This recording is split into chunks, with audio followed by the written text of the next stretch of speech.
श्रीपीठेश्वरपूजिते शङ्खचक्रगदाहस्ते महालक्ष्मी नमोऽस्तुते। नमस्ते गरुडारूढे डोलासुरभयङ्करी सर्वपापहरे देवी महालक्ष्मी नमोऽस्तुते।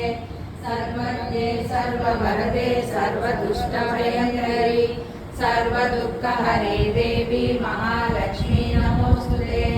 सिद्धिबुद्धिप्रदे देवी मुक्तिप्रदायिनी मंत्रमूर्ते सदा देवी महालक्ष्मी नमोऽस्तुते।